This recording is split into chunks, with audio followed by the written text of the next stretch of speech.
March of 2020, New York City was the epicenter of the coronavirus pandemic. And in Manhattan's Chinatown, community members experienced it twice over.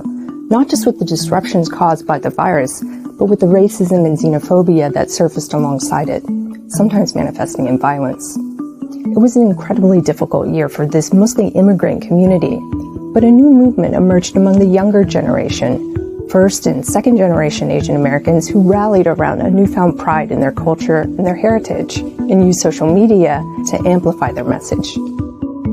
This is the story of Chinatown, Generation Next.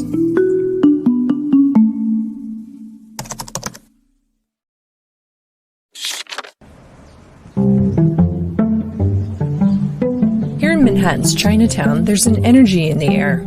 More than 2 years since the start of the pandemic, the neighborhood is experiencing a rebirth. It's a wild-grown tea from my family's hometown.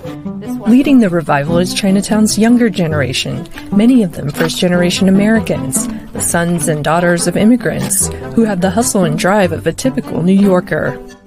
I am the second-generation owner of a intergenerational store in Chinatown called Guaranteed Imports.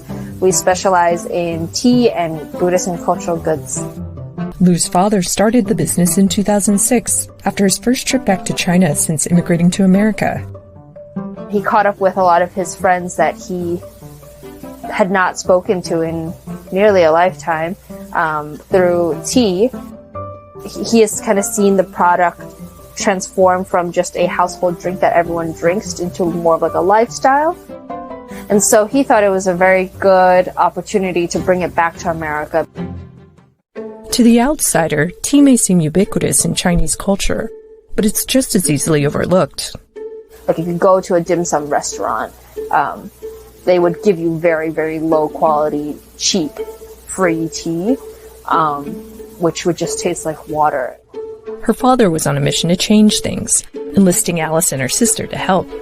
Every single time there was any sort of community fundraiser or a person running for any campaign, or in school there was some sort of event or show and tell or like a street fair looking for programming, we would do traditional Chinese tea ceremony performances. The pandemic, coupled with an increase in anti-Asian violence, have made the last 2 years undoubtedly difficult for Chinatown's small businesses. But that's where the generational differences in social media savviness have made a difference. Before the pandemic, we basically did not have a social media presence. And then since then, we've had to make sure to get on Yelp, make sure to go on Instagram. It's necessary that, the younger generation needs to step in for this, because the only reason why it hasn't happened up till now is because our parents don't have the ability, the English ability, nor the technology skills in order to do that for themselves.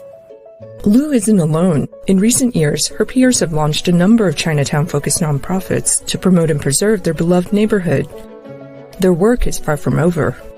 Unless we have strong cultural institutions here, strong anchor businesses here to hold down the fabric of the neighborhood, it's very easily collapsible.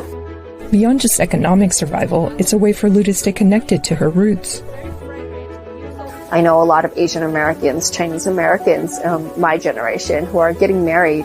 And what's quite sad is what was considered a very traditional Chinese tea ceremony, they have since had to adapt to just drinking tea with their family at a dim sum parlor, or just literally brewing whatever tea that they had around the house or in a thermos and then serving it to everyone because they couldn't find a wedding tea gift set. Small businesses in a community of color, what they provide to the neighborhood is more than just the product or service that they provide, but also that cultural knowledge and that ability to continue that cultural practice. For Lu, it's about finding new ways to keep old traditions alive.